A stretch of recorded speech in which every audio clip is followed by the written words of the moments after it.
We need to have some words. I wanted to throw something at the wall. Who thought that was a good idea? It just sounds like Encanto. Be original, please. For the love of my sanity, stop. Who is responsible for this? I'm not having a good time right now. Hi guys, welcome back to another Nerd Rants video. Yeah, I have no intro for this one. We're just gonna jump into it. I watched Wish a week ago. I watched Wish. Prior to that, I'd heard some mixed feelings about it. Like, there are people who liked it, and then there are people who thought it was like it could have been better based on the concept art and whatever else that got released. And I thought that would have been a better movie than the actual movie that we got. So yeah, I feel like people are very mixed on this one.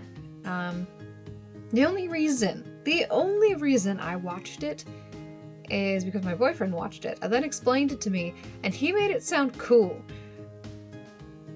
So or at least interesting enough for me to try it. So I watched it. And I have to say I'm leaning towards agreeing with the people that this movie had a lot of lost potential. Because it did. It had a lot of potential to be a good movie. But there were certain concepts that they scrapped that would have been great. And there were just some choices made that were not good. So yeah, we'll go through that. I didn't particularly like or dislike this movie. I have very meh feelings about it, but the concepts and what it could have been, that I have kind of strong feelings about. Because it could have been actually a very good movie and a very cool movie and a bit of a dark movie. But then they changed things and it wasn't. So we're gonna get into it and talk about Disney's Wish. We're just gonna start with the elephant in the room. I think something that everyone agreed on was the fact that the songs weren't good. The songs kind of sucked. The villain song was not a villain song. It was too upbeat and it wasn't a villain song. It wasn't even a good song in general. It was probably my least favorite song in the entire movie. I listen to Disney music with the toddlers at work, and when his villain song comes on, I will legitimately skip it because I don't want to listen to it. It's not great. I'll tolerate pretty much all the other songs in the movie because it's background noise, so I'm not focusing on it, but I will skip the This Is the Thanks I Get song. I will skip it every time because I can't do it. I can't do it. It's so bad. It's so bad. It should not have existed. Nothing against Chris Pine, right? Yeah, Chris Pine is the voice of Magnifico. I think I got the name right. If not, sorry, correct me in the comments, but nothing against it. He's great. His voice acting is good. Whoever was responsible for writing that song, we need to have some words. I'd look it up, but my phone is currently not accessible. So yeah, whoever was responsible for that, why? What have you done? This is probably the one thing. I was not a fan of Encanto, but the one thing from the movie I enjoyed, despite how disjointed they were in the actual storyline of the movie, the songs were still good. They didn't necessarily follow the same genre, which is part of the reason the movie didn't hit well either, but the songs were still good songs. They just didn't mesh. So the songs weren't bad in that, and the redeeming factor of that entire movie was the music. In this one, it was pretty much the opposite, where there was a lot of potential with the plot and the characters and all that, but the music was what killed it. And that is really sad, because a lot of times, in a situation where I'm watching a movie or whatever that I don't necessarily like, one of the only things I can find that I enjoy is the music. And that was not happening in this movie. And so I was really, really glad that there was potential with the story and everything else that kept me intrigued enough to finish the movie, because otherwise I would have stopped watching. I couldn't have done it. This is why, because I listened to the soundtrack prior to seeing the movie, or prior to my boyfriend even seeing the movie, because it's just thrown into the loop as soon as the album's out, with all the thrown into the mix with all the other Disney music as soon as the album is out. And so I've heard like all the songs, and it was not boding well for the movie. Like it doesn't make me want to watch it at all. But he explained it fairly well and in a positive light, in a way that made it interesting. And so I watched it. So thanks, I guess. I now have something to rant about. But yeah, the music was not great. It was not great. The only song that I liked was This Wish. I liked that one. And, my boyfriend had some thoughts about how they ended it with kind of an ensemble choral version of that song, as like the last song in the movie and kind of the ending. And he didn't seem overly fond of it. I actually liked it. I actually liked that they ended it with the only good song in the entire thing. I'm glad they didn't try and write something else, because it probably wouldn't have been good. They took the one song that was actually a good song, and they used that and reprised that and made it into the finale song. And it was good. I liked it. It was very, I love like just choirs of people and whole ensemble singing with all the layers. Like, I love it. I have an entire playlist on Spotify dedicated to like choral music. It's so good. So I was very happy when they took the only song I enjoyed from the movie and made it into that kind of music. It was so great.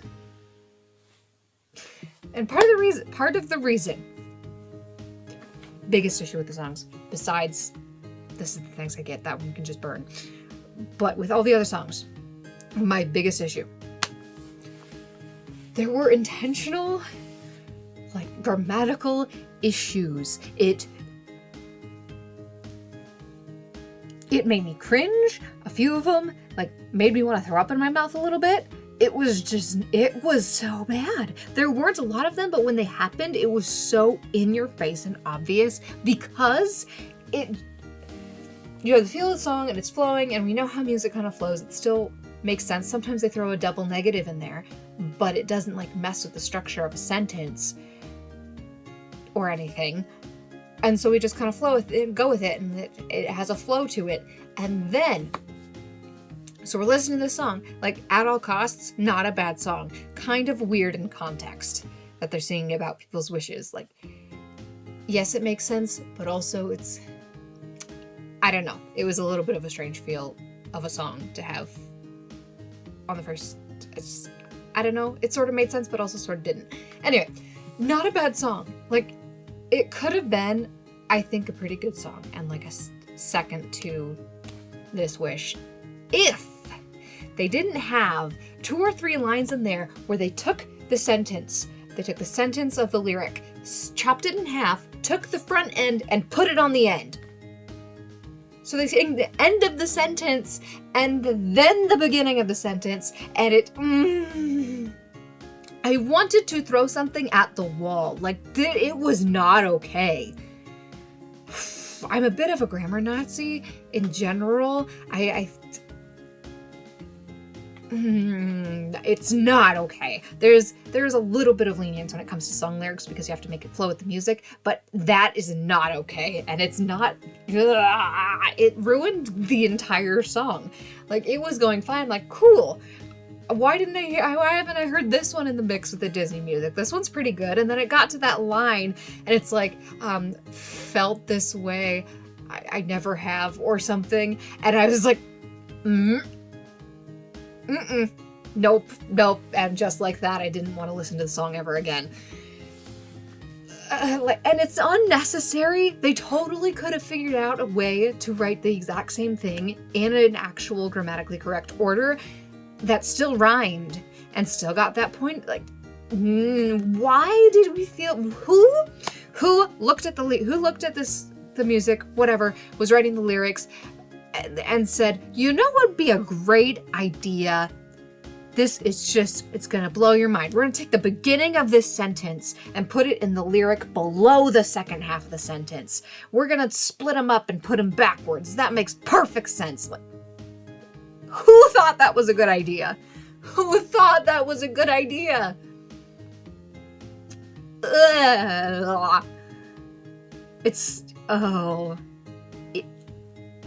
Legitimately, I wanted to throw something or throw up in my mouth. It was that bad. I don't.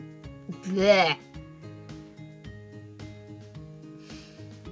But the rest of the song was fine, which made it worse. It made it worse that the rest of the song was decent, and then they just had the one or two lines in there that just. Because then I can't even stomach the rest of the song. It's just ruined by those one or two lines that are in the wrong. That have the wrong sentence structure. And then we have Welcome to Rosas, or whatever it's called, the beginning song where she's giving the tour. That one just sounded like Encanto. Like, legitimately, every time the intro starts playing when I'm listening to Disney music at work, my brain goes, oh, Encanto, and then it goes into that. I'm like, oh, never mind. And it makes me sad. Like, you shouldn't be copying the soundtrack of another movie in structure of the music or anything, because that takes away the uniqueness of it. It's like how a lot of songs nowadays can have like the same chord progression or whatever, and so you can't necessarily tell what song you're listening to until the words start, or even until the chorus starts, because they all kind of sound the same. And that is the last thing I want to happen for musicals. Even movie musicals. Like that, it's not okay. It's a different movie. It has a different feel, so it should have a different feeling soundtrack. That is the one thing I have against this wish, because the beginning kind of sounds like Dos Orejitos, or however you pronounce that, from Encanto. The the first couple chords or notes or whatever sound a little bit like the intro to Dos Orejitos, but then it quickly shifts and the rest of it doesn't sound like that at all. And then Welcome to Rosas just has that exact same feel throughout the entire thing. Like it has the vibe of Family Madrigal from Encanto, and it holds that through the entire thing. The words, the pacing, it's a little bit different. Like it's a slower pacing, she's not rapping or whatever, and so it's less frantic, but at the same time, the entire time I'm going, this just sounds like Encanto. It just sounds like Encanto, and I don't want that. I want it to have its own feel. I want the first couple notes to play, and for me to go, I know what song that is, or at least I know what movie that's from. But no, I have to listen for a solid 4 to 8 measures before, or even until the words start, before I go, oh, that's not Encanto, that's Wish. And no. Yes, Encanto had some good music. That doesn't mean copy and pasting it with some different lyrics is going to make another good soundtrack. That's not how that works. It was good because it was different. Yeah. Let's see, have I talked about all of them? I talked about At All Costs, This Wish, The Reprise, the song that I shall not name for the rest of this video, and At All Costs. Okay, I think there's one more. I think it's just the one. Actually, there's two more. There's two more.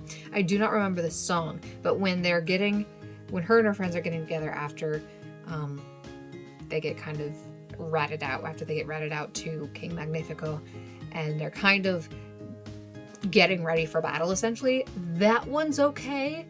I think that one had some grammatical errors as well. It's very forgettable though, because I can't even think of any of the lyrics. All of the other ones, I can think of the lyrics. Maybe it's partially because this one hasn't played on the Disney station at work at all. Like, I didn't know it existed.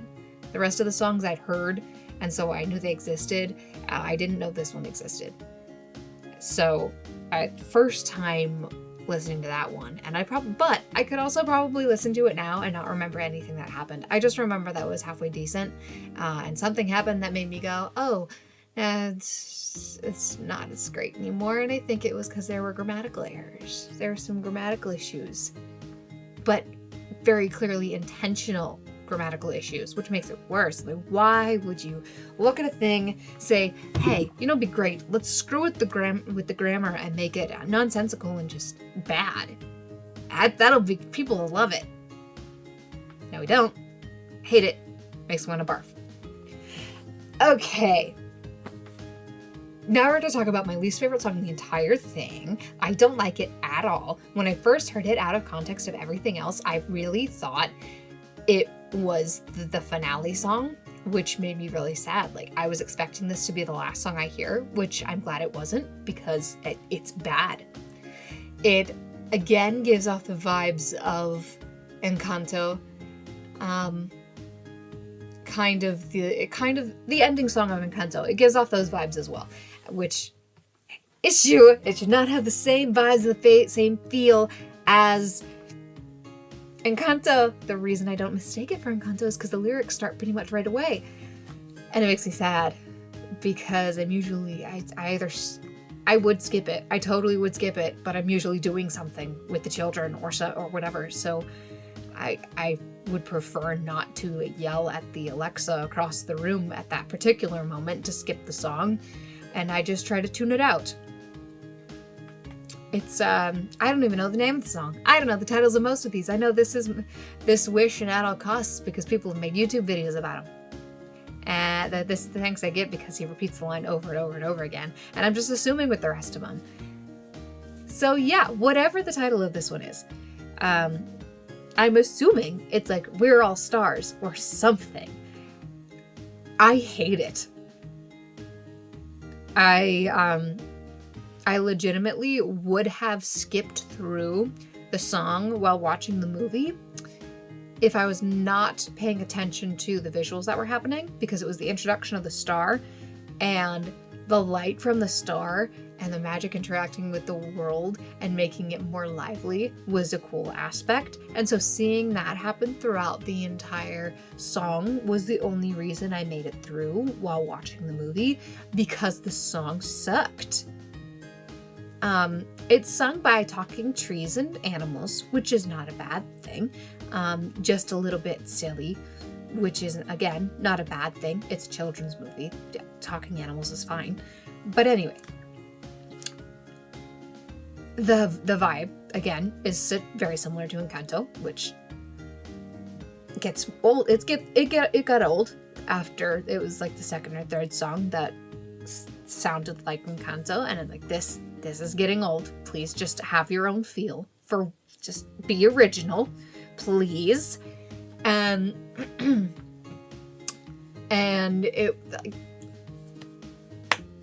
I would have preferred an entirely different song. The whole thing is like, cool, we're all stars. You're made of, everything's made of stardust. That was the entirety of the song. They were just singing about everyone's made of stars and the universe is made up of stardust, so we're all the same and blah blah blah. And I'm like, this makes no sense. The only progression of the plot that it added was later she realizes we're all stars. Like, the magic of the star that I wished on that came down to Earth, the magic of that, because we're all made of stars, is in us. So if we all band together, we can stop him. I'm like, okay, cool, working together. The realization that the magic of magic being inside of you, that's okay, whatever. We did not need an entire song. We did not need that entire song to explain it because it was a repetitive song, and the chorus was literally like, what, just repeating, we're all stars, we're your star, blah, blah, blah. I'm like, no, I don't like this. Stop, please, please stop, please, for the love of my sanity, stop. And what put me over the edge, like, I was already suffering. I was suffering through this song. And then at the very end, they have a whole thing where they're all like, they have an animal jump into this random spotlight and go, I'm a star. And then it's the worst part. It's the worst section of the song. But like, it's like, I'm a star. Look out, world. Here we are, whatever. The first line, it's a deer. He jumps into the thing, goes, I'm a star. Look out, world. Here I are.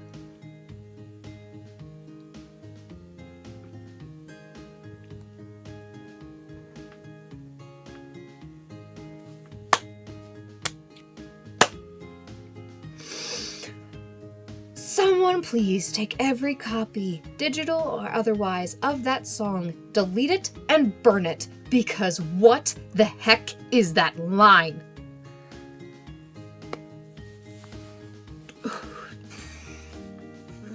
Who is responsible for this? Who is responsible? I need to know who has done this.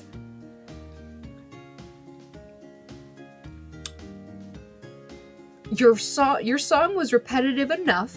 You could have made a different line for that particular deer that used a different rhyming word for star than are, but no.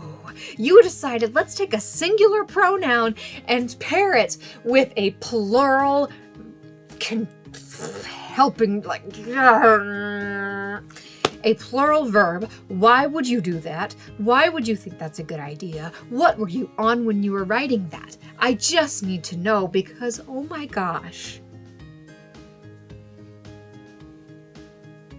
I feel like I feel a little bad for just bashing on the person who wrote these songs, but like, I'm really curious why you thought intentional grammatical errors and wrong sentence structure was a good idea.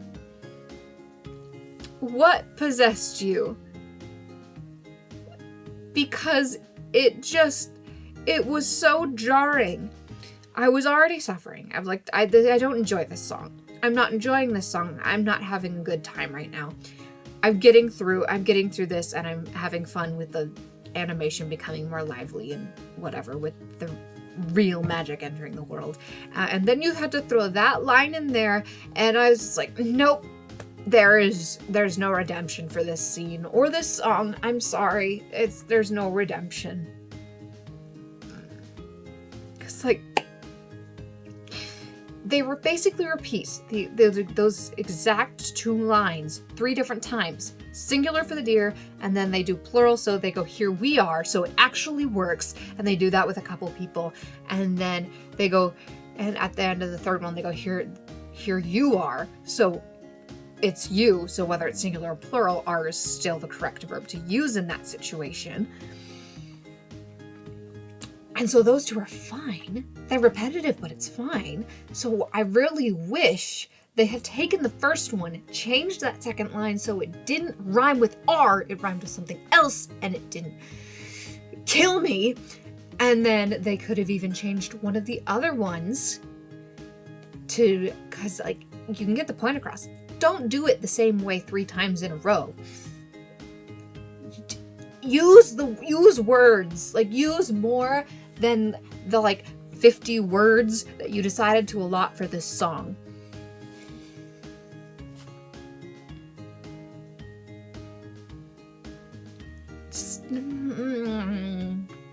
We can take We're All Stars or You're a Star or whatever it's called, because I don't care, and take This Is the Thanks I Get. It's actually worse than This Is the Thanks I Get, in all honesty.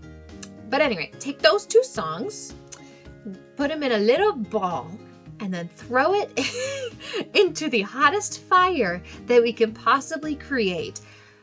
because I kind of wish they didn't exist. That alone, changing the lines at all costs, and taking those two songs and just like replacing them with good ones and tossing those into the fire would have made the movie a lot better.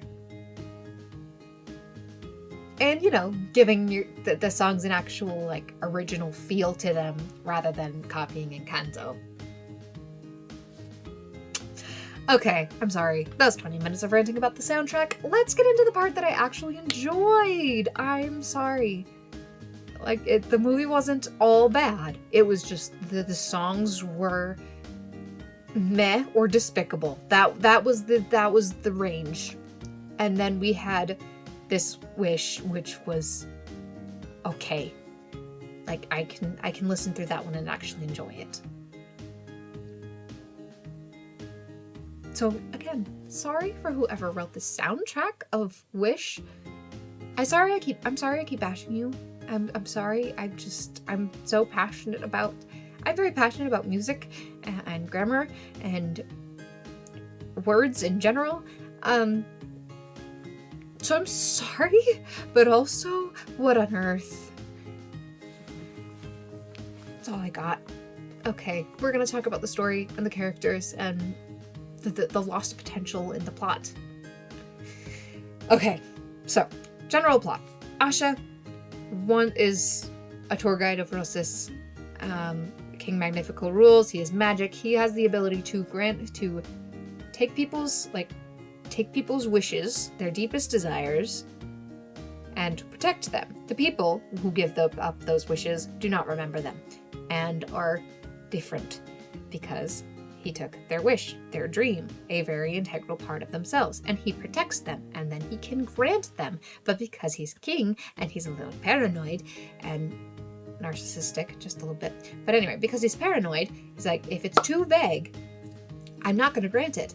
Like, one of Asha's grandpa's wish is to inspire the next generation. He goes, okay, to inspire them to do what? Rise up and rebel against me? It's too vague. I can't risk granting that wish.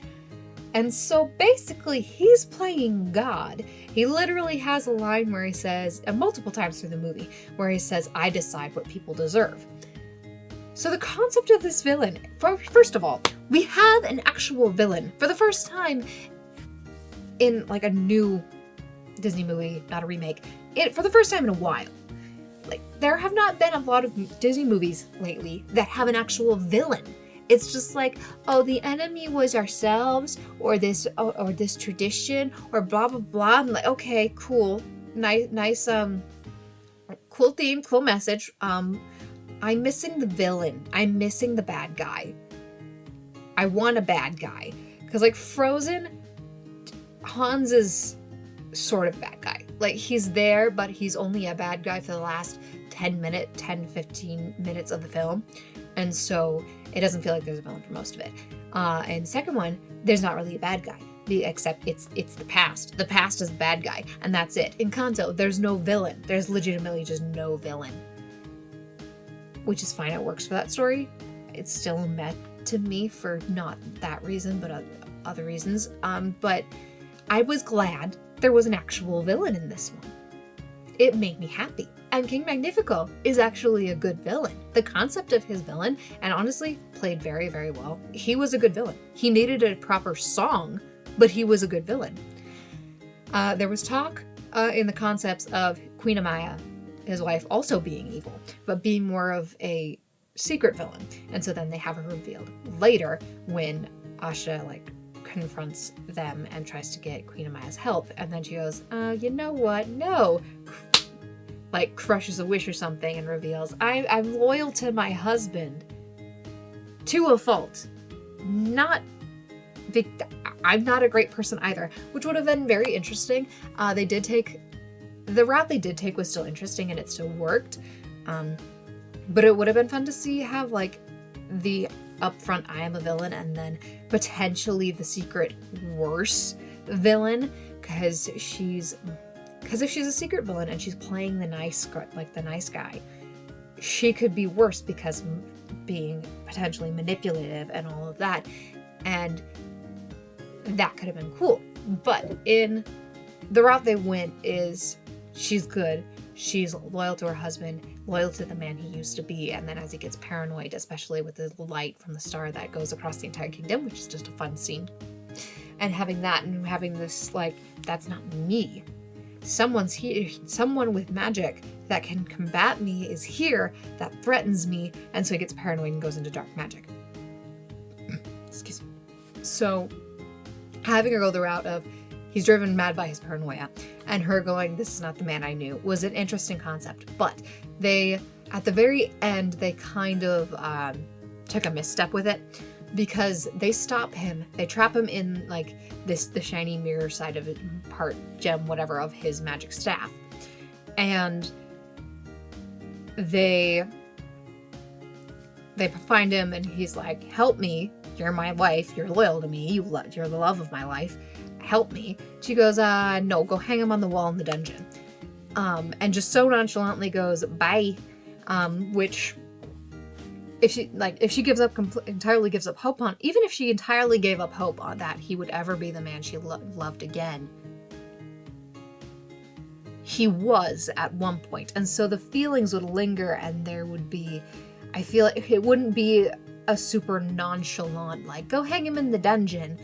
It would be like in despair with the like resigned, solemn acceptance that the man she loved is gone. Then like, go hang him on the wall, put him in the dungeon where he can never do anyone harm again. But this more heartbroken, sullen, like, I have lost the man, the love of my life. Not just the almost jokingly, like, a smug. It was almost like smug. She delivered it kind of smug, like, go hang him on the wall. You always loved mirrors. Go hang him on the wall in the dungeon. And very nonchalantly and almost smugly just goes, hey, go be sentenced to the dungeon for the rest of your life. And I was just like, that doesn't feel like, because the entire time we're showing and we're telling and we're going, she's loyal to him. She's been very loyal to him. She tries to justify his actions. She stops him the first time he tries to use the forbidden dark magic in the book that he has. And even right after he starts using it, she still tries to help him and tries to defend him a little bit. And then he does something with the wish ceremony or whatever. And she realizes, no, he has gone too far. I need to help. I should stop him. And in the process of getting the wishes free of his control, find a way to save him. And so that's part of the plot. I'm like, cool, finding a way to save him. That's cool. So they go and they find the book that has the dark magic that is essentially possessing it, that corrupted him. That's the word I'm looking for. The dark magic that corrupted him. And they're looking through it, and they find that there's no way, once you step into the darkness of the forbidden magic, there's no coming back. I'm like, okay. And then they just give up. I'm like, okay, cool. You read it from the source material. The source material that wants you to use dark magic, but doesn't want you to stop. And so I feel like that's the only source you checked. And cool, you didn't have time to check anything else in the time that you had, but you gave up so easily. This is the man you love being corrupted by dark magic, and you're gonna check the source material for signs that its hold on him can be broken, and then give up immediately when it says that he can't, without checking any other source material, because no way is that the only magic book. No way is that the only source of magic. We already know that the stars, wishing on the stars, has more power. The stars that come down or whatever has more powerful magic than him. I'm just saying. So yeah, there was a disconnect at the very end, and I felt like it could have been, I wanted more out of her reaction and more out of her wanting to save him than what we got, because we had 2 minutes of them looking through the book realizing, the book says there's no way to save him. Once he stepped into the darkness, there's no coming back. And then they just give up. And then she's super nonchalant and smug about sending him to the dungeon. I'm like, this doesn't quite, it feels disjointed from the portrayal of her that we've had throughout the entire movie. So that was sad because it was an interesting concept.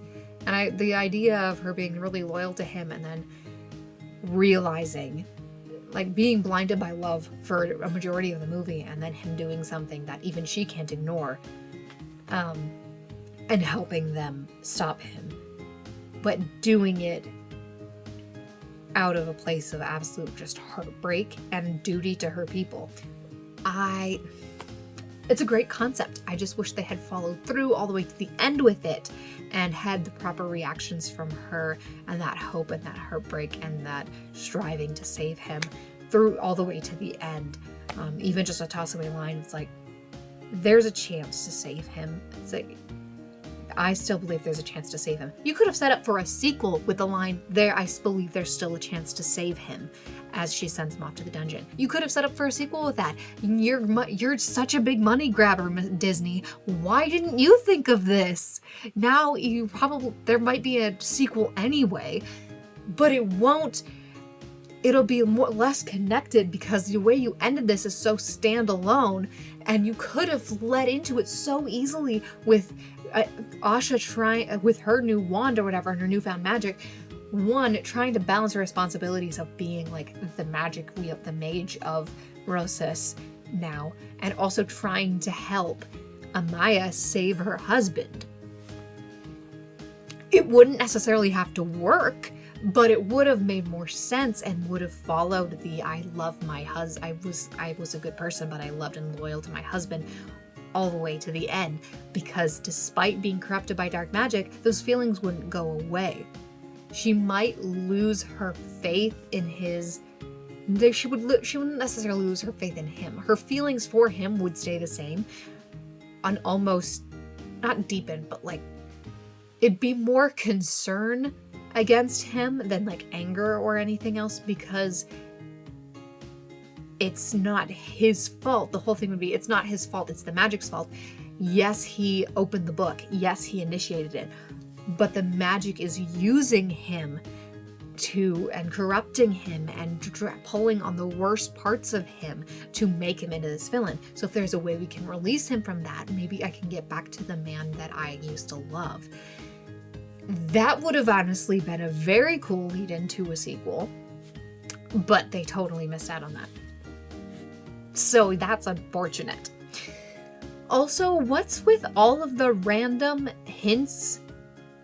Like hints that Asha is just the fairy godmother from Cinderella. Like her little cloak that she wears, it's exactly the same style. And they literally at the end, they say she gets the wand and she's like, "Are you sure about this?" And someone goes, "You could be our fairy godmother." I'm like, what are you trying to imply? Because the Cinderella's fairy godmother is a little old white lady. In the original, she's the little old white lady. In the remake, she's still a white lady. More middle-aged than old, but like, she's still a white lady. So like, Asha can't be her fairy godmother because I don't know. I don't know if those were actually meant to be hints or implying something. It was a little strange to have both of them in there. It made me think you're trying to imply something. But yeah, I don't know what to do with that. I don't think it works. Personally, I don't think it works. But okay. Yeah. The concept thing that I was like, absolutely should have been in there. They should have done this instead. There was supposed to be a star boy. Instead of just this cute little, looks like a star plushie that comes down, it's straight up a boy. And with the potential of it being Asha's love interest. Actually, I think the concept was it being Asha's love interest. And there was also talk of him still being mute, but just like humanoid, which could make sense. like this star comes down and because it's magic, takes on the form of the creatures around it as to be like less frightening. Because, you know, it's a cute little plushy star thing, but also that'd be a little terrifying. Just glowing plushy star appearing out of nowhere and going like, "Hey, magic, magic, magic, yay!" and just being it's creepy. Like, it's not physically creepy, but the concept of it just being this plushy star running around throwing magic everywhere, that's creepy. So it makes sense, and like she freaks out, and like it'd be so cool if it came down and used its magic to take the form of a human, so as to be less intimidating to her, and still keep like the quirky, throws magic around and brings things to life, and like mushrooms and trees, and gives animals the ability to talk. But so it's like a quirky little dude, but it's like an actual boy. I like that concept. I like that concept a lot. And I wish they'd done that and then like nixed Valentino entirely. Valentino the goat. I didn't like him. He was the Olaf of this movie. It's, what is it? My Avatar The Last Airbender rant from my childhood favorites series of rant videos. That one I explained in detail, well, not detail, but like I explained my feelings about Olaf. They're not positive. I hate Olaf. He's supposed to be the comedic relief, but he's not entertaining. He's just annoying. And so Valentino was that. A talking baby goat, and his lines were the worst. His lines were literally the worst in the end. All the dialogue, all the writing, even like amongst the grammatically incorrect songs and all the dialogue in the entire movie, among all of that, because there's definitely some cringe lines, his were the worst. Like every single one of them. As I knew he talked because I'd seen one trailer and he talks in the trailer, so I knew he talked. But I really wish he hadn't. Animal sidekicks don't have to talk. The sidekicks don't have to talk. It could have just been a goat that follows her around. It's fine. But he eats a magic star sparkle and he starts talking, and I immediately go, no. I immediately went, I'm not gonna like this character. I'm not gonna like him. I know it. He ruins the mood of one of the scenes. Like she's saying goodbye to her grandpa and her mother because she's trying to get them to safety. Both of their wishes. Okay, never mind. Her grandpa got his wish back because she stole it from Magnifico. And then, in response, Magnifico goes to her house, takes out her mother's wish, and just crushes it, which is a part of who a person is, and so like physically wounds her mother. And so they flee. They manage to escape, and they're on a boat. And Asha goes, I have to go back. I can't let what happened to my mother and what happened to my grandpa, because he's 100 years old. And they give up their wish around the age of 18. Or ish. He was probably older than that, because I don't think Rosas is that old. But anyway, I don't want people to have to wait decades on hoping that their wish is granted, even though I know for a fact there's a chance that a lot of them won't be. And I can't let what happened to my mother happen to anyone else either. And so she goes, I have to go. Get to the island, get to this island off the coast of Rosas, find a hiding place, be safe. And hopefully I'll see you soon. I have to finish what I started. And jumps off the boat and starts swimming back to shore. And the goat jumps in after her and goes, ha, I can't swim. And I'll write on your head, blah, blah, blah. I'm like, you just ruined this very serious moment. And I will not forgive you for it. I don't like that nowadays we've decided it's a children's movie, which means it can't be serious in any way.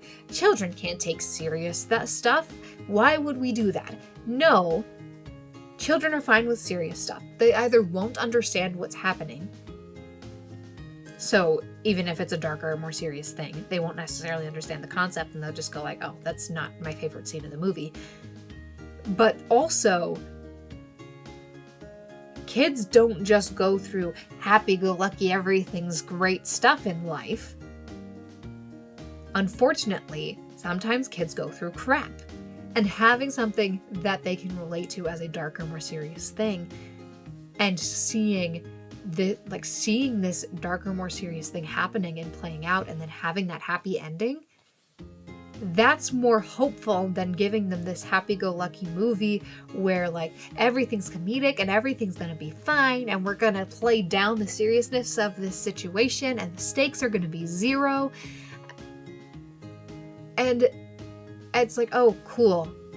Another representation of like life is just great for everyone else. And that would make them feel isolated. But having this more serious thing where it's like, yeah, no, lives are at stake in one way, not necessarily death. You don't have to portray death. There are other ways for lives to be at stake. Turning someone into a toaster strudel is technically lives being at stake. But like, lives are at stake. If I don't do this, if I don't do something, there will be consequences. And so having that is something more relatable to people in general, because the chances are literally every person in existence has gone through something crappy in their life. And having this portrayal of this is serious, bad things will happen if I do nothing. Having this portrayal of that, and then being able to come out of that and have a happy ending and prevail over that, that is so much more powerful than having this everything's great, you should be happy because everything's great and it's not as bad as you think kind of feel to a movie. I will say they kind of get back to that at the very end. Valentino disappears for the last 20 minutes of the movie. I love it. Like, she gets back to shore, and Valentino doesn't really show up that much after that, which is great. I love it. So, yeah. They kind of get back to that. They have actual stakes. They have actual seriousness happening, and then they prevail over it at the very end because their plan to release the wishes doesn't quite succeed. They try to lead King Magnifico on a chase with using Asha so that the star and her friends can release the wishes. And it ends up not working. He fools them and uses magic to have like a duplicate of himself while he stays at the tower, and then stops their plan to save the wishes. And then he's basically imprisoning everyone with magic and going, in that case, if you're not going to be grateful, if you're going to plot against me, I'm just going to keep the wishes safe forever. And you're basically going to be my slave. I'm going to enslave the entire kingdom. And I will say his magic looks cool. We got the cool OG villain's magic is green concept going, and we have like tendrils of green magic literally integrated integrated into the landscape, and anywhere people's body parts happen to cross it, they get bound by magic. And that's cool. And we get to that point in this climax, and that is wonderful. And Valentino's not there to ruin it. Yay! And then they come out of it because Asha realizes Star's not the only one with magic. Because, you know, we had the We're All Stars song that really should not have existed. But anyway, she has that realization and goes, oh my gosh, and starts singing a reprise of this wish, and people catch on. And so the entire population of Rosas starts singing this reprise, and I think it's beautiful. And using this like latent magic that just resides in all living things, essentially, is how it's portrayed. Using that, they're able to overpower Magnifico. That's a cool concept. That's great. That was a great moment. But the other moments where they had that to lead up to that were ruined by Valentino. We have an entire section where the star is making noises in a storeroom. She's trying to hide him from her friends. It's like, this is easier if no one else knows. And they're like, what is happening in the storeroom? So they go, and Valentino is choreographing all of the chickens in the storeroom into some sort of dance routine. And I just died a little bit. Every scene where Valentino said something or played a significant role of any kind, I didn't like, and I wish didn't exist. And the movie would have also been better without Valentino, and instead we had her sidekick be the Starboy. Starboy would have been a way better sidekick. Like, the star was a way better sidekick. But having a Starboy, because that would help him disguise too, would have been cool. That would have been great. And still having her figure out how to communicate with him because he's mute. Animating sign language is not impossible.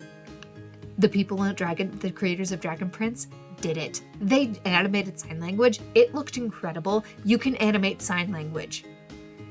Not necessarily, you don't necessarily have to. You could just have him figure out how to communicate with her with random gestures or showing objects or using his magic to show a picture of something. That's fine. I'm just saying, if you wanted to, and you wanted to put the effort in, you could animate sign language. But that would have been way more enjoyable to see Starboy, and then having their relationship develop, because it does kind of develop in at least a friendship manner. And then having the thing at the end, I have a line at the end. It would be perfect. It's perfect whether he's a boy or not. And it's at the very end, and he gives her this sad look after he had done something or whatever, giving back, I don't know if he was giving back wishes or something, whatever. But he just has this look on his face, and she goes, I know you too well by now. You have to leave soon, don't you? That would be perfect. And the whole concept of the Starboy being her love interest, it wasn't supposed to be a tragic end to the story where he goes back up to the stars and blah, blah, blah. It was supposed to be, from what I understand. I didn't go into research about this. I just trusted all the YouTubers that were corroborating the story. But I think the concept was he just decides to stop being a star and become human to be with Asha. That would have also been cool. And that would have been a cool ending. He becomes human. He doesn't get a voice. He does not get a voice. I don't want him to become not mute. But he becomes human to be with Asha, and that would be a great ending too. And the line sets up really well for it. The way the relationship develops and goes, and that line of I know you too well by now works perfectly, and I would have loved it. We also, I'm trying to think. Kristoff, I guess. I don't count Mariano because it's so minuscule to the plot and just is such a passing line thing. Like, hey, you're a fiance to Isabella. And then, excuse me. And at the very end, like, here, meet Dolores, go date. And that's it. It's not, I don't even count it as a love interest at this point because he plays such a minor role in the entirety of the movie. He's there for like 3 scenes. So yeah, I don't even count that. And then the remakes don't count because the story's already been seen before, whatever. It's not a new movie. They're just copying what they've already done. In Frozen, we have Kristoff. I think Kristoff is technically the last love interest, and I sort of don't count him in Frozen 2 because at that point they're already a thing, and so it's already established, and so it doesn't like count as a love interest because they're already a thing. That is my concept of that. That is like my thought process with love interest. It's like, yes, they're in love and she's interested. Like, they're already a thing, so therefore is not a love interest. It is just a partner. So we technically haven't really had a love interest in a Disney movie since the first Frozen movie. Because Moana didn't have one either, which was fine. That was refreshing at that point because every movie up until that point pretty much had a love interest, and then Moana didn't, and then nothing really has since then. And I would have been okay with having a love interest in this one. Like, having a love interest is not an idea that gets old, but if you do it the same way every time, then it gets old. This would not have been like, I'm doing this the same way every time. Love at first sight. More like terror at first sight. And then they develop this relationship while they go on this quest to stop being Magnifico. And they grow closer. And then he decides, you know what? I want to be a human. And don't necessarily go like, yay, we're dating, we're married now. But like, I found a life and I found people I care about here. And so he stays human. And lean into the concept of he has a crush on Asha, and so that's part of the reason. But yeah, there was some lost potential with that one. I'm gonna talk for another hour, guys. Oh my gosh, I have so many things to say about this. I ranted for far too long about the soundtrack. Anyway, yeah, otherwise there was a lot of interesting stuff. Like the dark, they lightened it up a little bit just because kids movie, but like the potential of the dark plot of I am holding everyone's dreams and the best part of this of people's hearts captive. I decide what people deserve. I'm playing God. That was great. There was so much potential in this movie. The soundtrack, Valentino, and mostly those two things. And the fact that the star was just this weird little plushy thing. Those are like the three things where I went, and you ruined it. Now the movie is meh instead of good. Yeah. So they very much missed the mark on some things. I'm glad Disney had an original idea for once. That was great. It was like a good original idea. So yeah, that was fun. I wish the songs were better. I wish they had done Starboy instead of a plushy thing. I wish Valentino didn't exist. And yeah, that's about it. Those are my thoughts on Wish. Drop yours in the comments. I post videos on here every Wednesday and Saturday, and on the audiobook channel every Thursday. And I'll see you all next time.